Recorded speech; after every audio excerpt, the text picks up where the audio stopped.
Now, God has the intention to make each and every one of us a vase. But we all do not turn out the way He wants us to be, and the way that we very often want to be. Does God reject us? No, He doesn't. He puts us again on the wheel and turns, and He makes us into a lesser vessel. But we are still His. Never despair, therefore, because there has been a failure. God does not let you go. The Father continues to work with you and to turn you into, even though it is a common vessel, one that can still contain the treasure of His grace. And we are very often, when tribulations and trial come, we are to see that we're clay in the hands of the potter, and God is molding us. On the last day, we'll be very grateful, too, that God did take His time in making us better. George Bernard Shaw said, "It is too bad that youth was wasted on the young." No, I think it's a good thing that youth was wasted on the young, because when we get older, we get a little wiser. And God has a better opportunity sometimes of working with His pots. Now we come to the last of the analogies of the pot. This is the story of the woman at the well. The time is high noon. The land is Samaria. Now, Samaria was the ham in a sandwich. The Holy Land was divided into two parts, Judea and Galilee. Judea was on the right side of the tracks. Galilee was on the wrong side of the tracks. When the Babylonians, 6 centuries before Christ, took over this land, they brought in some of their own people who intermarried with the Jews. And they produced a hybrid race called the Samaritans.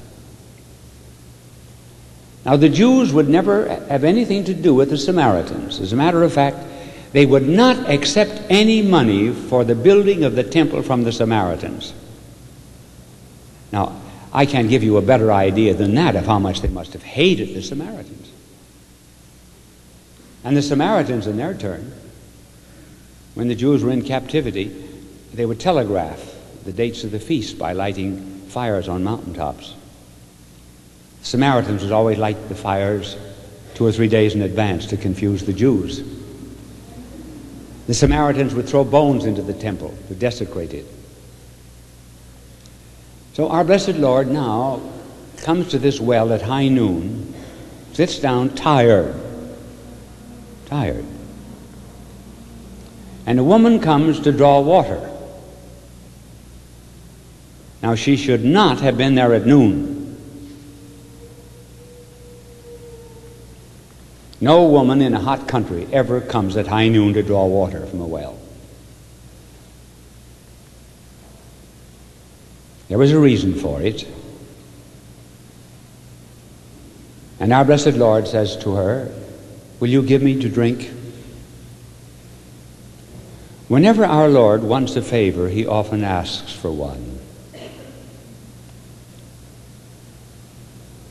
And she said, "This well is deep, and you have no pot wherewith to draw. And how is it that you, a Jew, speak to me, a Samaritan?"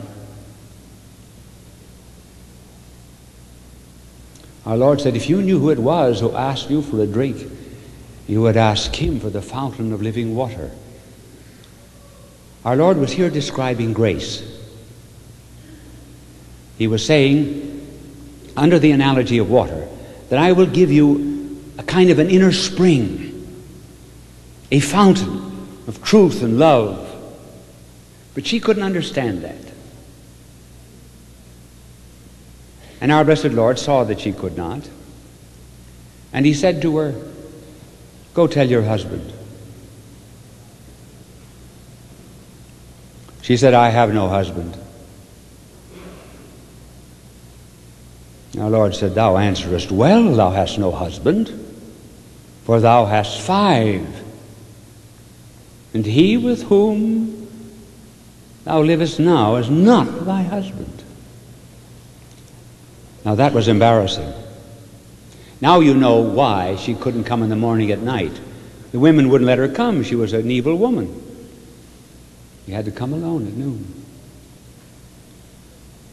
Now that was rather disturbing to the Samaritan woman, for a Jew to tell her that.